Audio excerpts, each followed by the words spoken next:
L'important, ce n'est pas combien de temps il me reste à vivre. L'important, c'est comment je vis. Je vis comme si je devais mourir demain. Et j'apprends et je m'entraîne comme si je devais vivre sur la terre éternellement. Je ne contrôle pas tout ce qui m'arrive. Non, tout ne dépend pas de moi. Mais lorsque je me lève le matin, je choisis mon état d'esprit. Et qui sait ce que je peux accomplir avec un bon état d'esprit? J'ai la liberté de choisir ma façon de réagir à toutes les situations qui se présentent dans ma vie. Je choisis mon attitude. C'est ma plus grande des libertés. Et c'est ma responsabilité. Le choix de mon attitude. Là où il y a humilité et patience, il n'y a ni tracas, ni colère. La faute paraît toujours plus grande là où il y a peu d'amour. Ce ne sont pas les événements qui me troublent, mais c'est la représentation que je me fais des événements. Les choses n'ont que l'importance et la valeur que je leur donne. Rien n'est grave. Le succès est la somme de petits efforts répétés jour après jour. Un pas à la fois, un jour à la fois. Ce que pensent les autres de moi ne me regarde pas. Je ne cherche pas l'approbation des hommes, ni la faveur des hommes. Je cherche l'approbation et la faveur de Dieu seul. Je ne cherche pas à être reconnu. Je cherche à ce que Dieu soit reconnu à travers moi. Je suis le résultat de mes choix. Le moi d'aujourd'hui est le résultat de tous mes choix d'hier. Et le moi de demain sera le résultat de tous mes choix d'aujourd'hui. Tout comme Paul, je dois apprendre à être satisfait et content de l'état où je me trouve. Car je peux tout par celui qui me fortifie. Je m'entraîne dur pour gagner facilement. L'autodiscipline. Je traite durement mon corps et je le tiens assujetti. Je m'impose toute espèce d'abstinence. L'inquiétude ne contrôle rien, la peur n'évite pas le danger. Je ne remets pas au lendemain ce que je peux faire aujourd'hui. Je ne procrastine pas. J'utilise bien mon temps, je suis productive. L'activité est le précieux trésor de l'homme. L'acceptation. J'accepte pleinement toutes les choses que je ne peux pas changer. Je sors régulièrement de ma zone de confort. Aujourd'hui est le seul moment. Il n'y a pas d'autre endroit pour agir que ici et maintenant. Si je pense que ce que je fais est extraordinaire, alors ce sera extraordinaire. Je ne m'écoute plus, je n'écoute plus mon corps, et je n'ai pas soin de la chair pour en satisfaire les désirs. Je brise toutes les croyances limitantes. Je ne me laisse plus conditionner par le monde. Je repousse mes limites. Sans vision, le peuple périt. J'ai une vision précise pour ma vie. J'ai des buts et des objectifs précis. Je n'ai pas de plan B, alors je les poursuis avec détermination et persévérance. Je n'abandonne pas, car je sais que c'est uniquement si j'abandonne la partie que je perds tout espoir de victoire. Je ne reste jamais fixé sur un problème, car si je reste fixé sur le problème, je rate la solution. Je regarde plus loin que le problème. Je regarde toujours à Christ, qui a la solution. Car je sais que tout concourt au bien de ceux qui aiment Dieu. Je reconnais Dieu dans toutes mes voies et il aplani mes sentiers. Et je garde mon cœur plus que toute autre chose. Oui, je n'oublie pas que tout ce que je fais, tout ce que je dis, tout ce que je regarde, cela nourrit en permanence mon cœur. C'est l'histoire du chien blanc et du chien noir qui se battent, qui se livrent bataille dans le cœur. Celui que je nourris le plus sera celui qui aura la victoire. La foi est une ferme assurance des choses qu'on espère. Je dois croire contre vents et marées.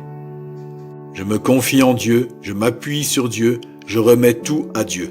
Je lâche prise en Dieu. Pour toute chose, je me fais violence et je me force. Et j'apprends par l'Esprit de Dieu qui vit en moi la maîtrise de soi. Christ est ma vie, mourir m'est un gain. Le Christ est mon oxygène. Je m'affectionne aux choses d'en haut et non à celles qui sont sur la terre. Je n'oublie pas que je suis étranger et voyageur sur cette terre, que ma vraie demeure est dans le ciel, près du Christ, dans la gloire de Dieu. Et je marche dans l'amour, car celui qui demeure dans l'amour demeure en Dieu et Dieu demeure en lui. Je fuis le péché comme je fuirais un serpent venimeux. Le péché conduit à la mort, et moi, je suis mort au péché. Le péché, c'est la destruction déguisée en plaisir. Je suis né de Dieu. Je me garde moi-même, je ne pêche pas, et le malin ne me touche pas. Et je me tiens prêt chaque jour pour le retour de mon Sauveur, Jésus-Christ. Je ne me complais pas en moi-même, mais je me complais au prochain, car Christ ne s'est pas complu en lui-même. Mais il est venu pour servir et non pour être servi. Il y a plus de plaisir à donner qu'à recevoir. Je donne ma vie pour mon prochain. Dieu soutient ceux dont le cœur est tout entier à lui. Je veux donc que mon cœur soit tout entier à Dieu seul. Si ce n'est pas aujourd'hui que je mets tout cela en pratique, alors c'est quand? Aujourd'hui est le bon moment, car je n'ai qu'aujourd'hui. Jésus a dit, celui qui persévérera jusqu'à la fin sera sauvé. Et Jésus a aussi dit, veillez et priez, car vous ne connaissez ni l'heure ni le jour. Oui, Jésus reviendra comme un voleur dans la nuit. Alors chaque jour, je veille et je m'attends au retour de Christ. Et comme Abraham, espérant contre toute espérance, je crois. Dans sa parole, Dieu me demande d'être toujours joyeux et de prier sans cesse. Et de méditer sa parole, jour et nuit, afin d'agir fidèlement selon tout ce qui est écrit. Je ne m'inquiète plus de rien. Je recherche premièrement le royaume et la justice de Dieu. Dans tous les domaines de ma vie, je m'attends chaque jour à Dieu, car Dieu est le rémunérateur de ceux qui le cherchent. L'Éternel est mon berger, je ne manquerai de rien. Je ne crains pas une mauvaise nouvelle, car mon cœur est ferme, confiant en l'Éternel. Mon cœur est affermi, je n'ai pas de crainte. Oui, je suis plein de confiance et je ne crains plus rien, car l'Éternel est ma force et le sujet de mes louanges. C'est lui qui m'a sauvé. Christ m'a racheté à un grand prix. Christ m'a racheté par son sang. Je ne m'appartiens plus, mais je lui appartiens. Mes paroles, mon attitude et mes actions, tout en moi doit refléter le Christ. Je me pose toujours la question, comment Jésus aurait réagi à ma place? Que ferait Jésus à ma place? Que dirait Jésus à ma place? Quand je prie mon Père qui est là dans le lieu secret, mon Père qui voit dans le secret me le rend. Dieu dit dans sa parole, soyez donc parfaits comme votre Père céleste est parfait. Soyez saints car moi, votre Dieu, je suis saint. Je dois viser la perfection.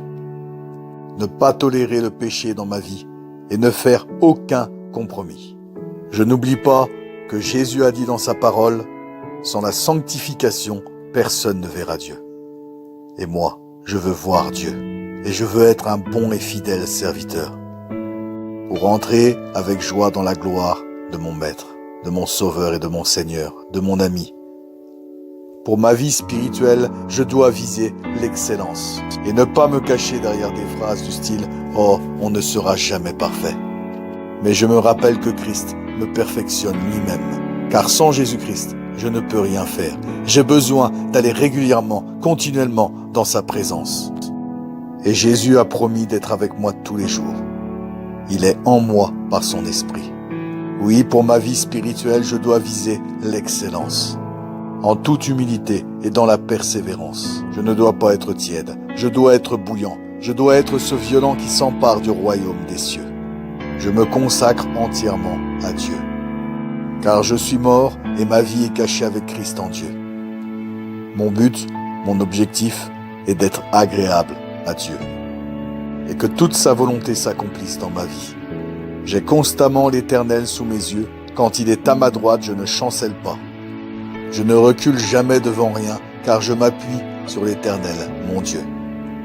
Face au grand combat de ce monde, je recherche en premier lieu l'appui du Seigneur et non celui des hommes. Je n'oublie surtout pas l'humilité et la vérité. Christ est ma force.